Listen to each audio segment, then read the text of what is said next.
Halo semua, di sini kami akan menjelaskan terkait materi patofisiologi pada nervous system. Tujuan dari pembelajaran materi ini yaitu diharapkan mahasiswa dapat memahami definisi dan epidemiologi penyakit neurologis terutama pada stroke, epilepsi, aneurisma, Parkinson, dan Alzheimer. Selanjutnya, diharapkan mahasiswa dapat menjelaskan mekanisme patofisiologi dari masing-masing penyakit. Pertama adalah penyakit stroke. Stroke merupakan gangguan fungsi otak akibat aliran darah ke otak terhambat oleh sumbatan atau robekan pembuluh darah arteri, sehingga pasokan oksigen dan nutrisi akan berkurang dan menimbulkan hilangnya sensasi, gerakan volunteer, dan fungsi tubuh lain. Menurut data World Stroke Organization mencatat bahwa setiap tahun terdapat 13,7 juta kasus baru stroke dengan sekitar 5,5 juta kematian akibat penyakit ini. Stroke disebabkan oleh dua hal. Yang pertama, karena tersumbatnya pembuluh darah oleh trombus atau yang biasa disebut dengan stroke ischemic, atau karena pecahnya pembuluh darah atau biasa disebut dengan stroke hemorrhagic. Penyakit ini umumnya menyerang orang tua. Penyebab kedua yaitu karena stres, penggunaan narkoba, konsumsi alkohol, faktor keturunan, serta pola hidup yang tidak sehat berkontribusi terhadap peningkatan risiko stroke pada golongan usia produktif. Berikut adalah beberapa pemeriksaan yang dapat dilakukan untuk mendiagnosis terjadinya penyakit stroke. Yang pertama yaitu anamnesis atau wawancara medis dan pemeriksaan fisik yang mencakup pemeriksaan umum dan neurologis untuk mengidentifikasikan gejala awal stroke. Selanjutnya yaitu CT scan dan MRI untuk mendeteksi adanya pendarahan, sumbatan maupun kerusakan jaringan otak. Selanjutnya CTA dan angiografi cerebral untuk menilai kondisi serta struktur pembuluh darah otak secara detail. Selanjutnya yaitu PET atau positron emission tomography, yaitu memberikan gambaran fungsi otak dan aliran darah. Selanjutnya dilakukan lumbal pungsi yang digunakan untuk mendeteksi pendarahan subarachnoid atau perubahan kadar protein pada cairan cerebrospinal. Selanjutnya Doppler transkranial yang digunakan untuk mengukur kecepatan serta pola aliran darah di pembuluh otak. Dan yang terakhir yaitu dilakukan pemeriksaan darah untuk mengevaluasi faktor pembekuan, metabolisme, dan fungsi organ pendukung.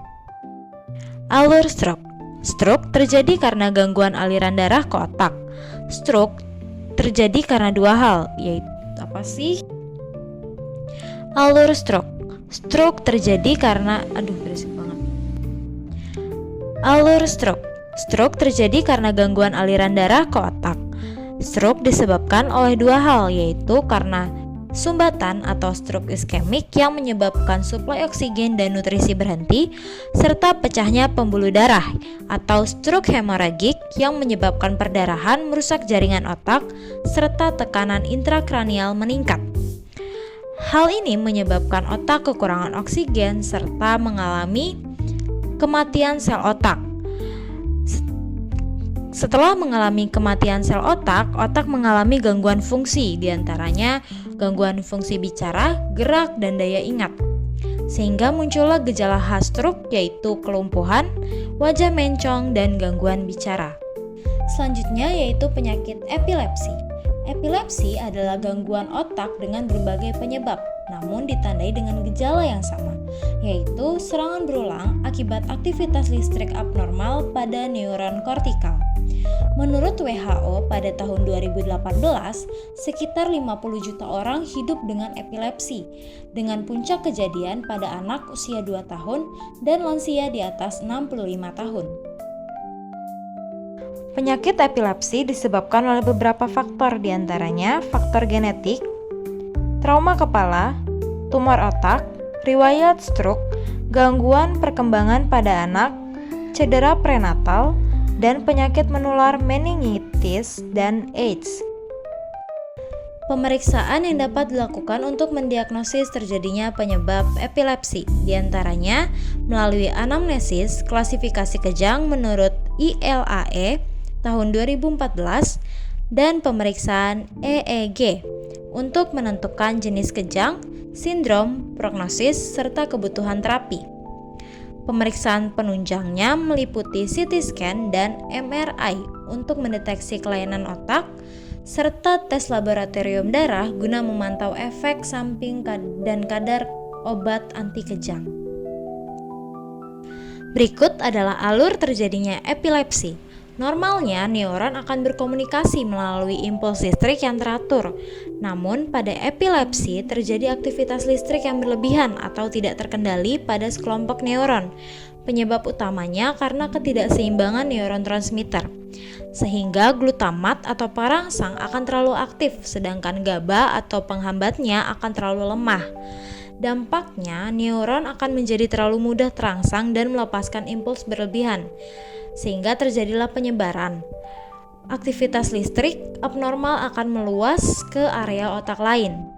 Manifestasi klinisnya yaitu terjadinya kejang vokal atau hanya melibatkan area tertentu, kejang umum yang menyebar ke seluruh otak sehingga menyebabkan hilangnya kesadaran dan kejang seluruh tubuh, serta pencetus serangan atau kurang tidur, stres, cahaya berkedip, cedera kepala, dan infeksi.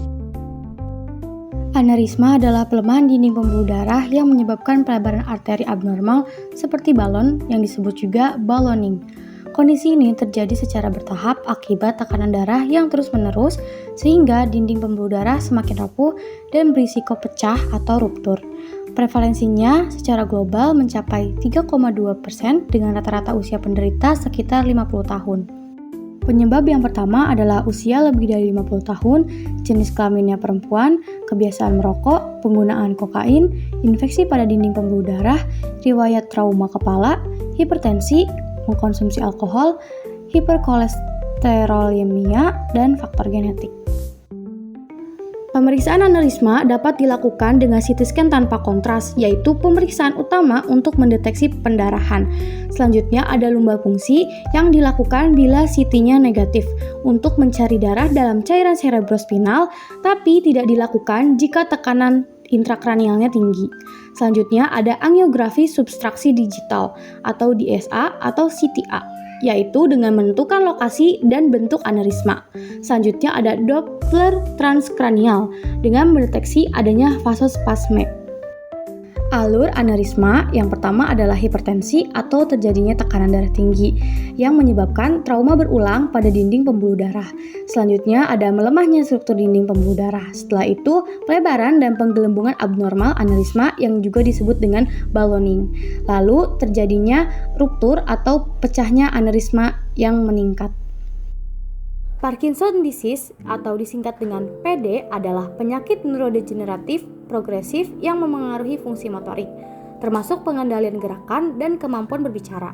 Prevalensinya mencapai sekitar 160 kasus per 100.000 populasi, dengan gejala yang biasanya mulai terlihat pada usia sekitar 40 tahun dan mencapai puncaknya pada dekade ke-6. Kondisi ini lebih sering dijumpai pada laki-laki dibanding perempuan dengan rasionya itu 3:2. Penyebab Parkinson adalah terjadinya penurunan kadar dopamin secara signifikan yang disebabkan oleh kematian neuron pada substansia nigra pars compacta. Abnormalitas respons motorik muncul karena berkurangnya dopamin secara progresif. Kerusakan lebih dari 60% pada neuron dopaminergic di substansia nigra menjadi dasar terjadinya Parkinson, di mana penurunan tersebut menyebabkan kadar dopamin jatuh di bawah batas fisiologis.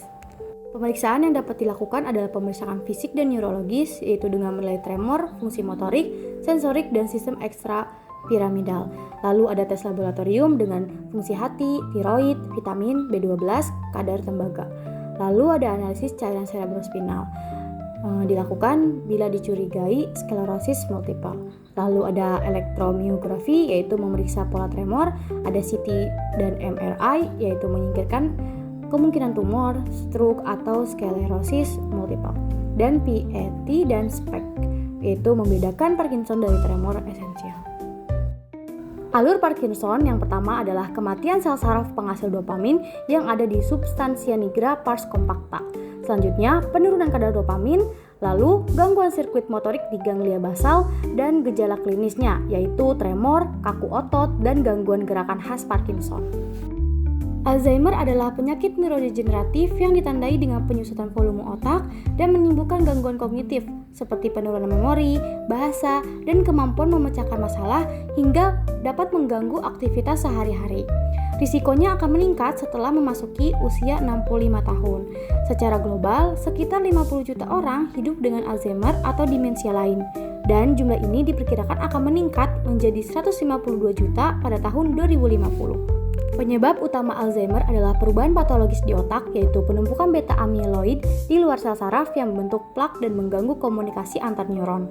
Akumulasi protein tau abnormal di dalam neuron yang berbentuk kusut atau tongueless, sehingga menghambat transportasi nutrisi dalam sel. Kombinasi keduanya ini memicu kerusakan dan kematian neuron secara progresif, terutama di hipokampus, yaitu pusat memori, dan korteks cerebral yang merupakan fungsi kognitif, sehingga menimbulkan gejala khas Alzheimer. Pemeriksaan Alzheimer dapat dilakukan dengan neuropatologi atau gold standard, yaitu dengan atrofi otak simetris, terutama lobus temporoparietal dan frontal. Temuan khasnya yaitu neurofibrillary tangles atau NFT, senile plaques atau SP, dan degenerasi neuron berkaitan dengan tingkat keparahan demensia. Lalu ada CT scan dan MRI, digunakan untuk mendeteksi atrofi otak dan menyingkirkan penyebab lainnya, misalnya tumor atau multi-infark. Gambaran khasnya adalah atrofi cortical diffuse, pembesaran ventricle, serta atrofi hipokampus dan amigdala. MRI lebih sensitif mendeteksi perubahan awal, misalnya capping periventricular. Lalu ada EEG, yaitu membantu menilai adanya aktivitas bangkitan subklinis. Pada Alzheimer, biasanya tampak gelombang lambat di lobus frontal meskipun tidak spesifik. Alur terjadinya Alzheimer yang pertama adalah penumpukan plak beta amiloid dan kusut protein tau yang terjadi di hipokampus dan korteks cerebral. Selanjutnya, ada kerusakan dan kematian neuron secara bertahap, lalu penyusutan volume otak atau atrofi, dan gangguan fungsi kognitif dan memori.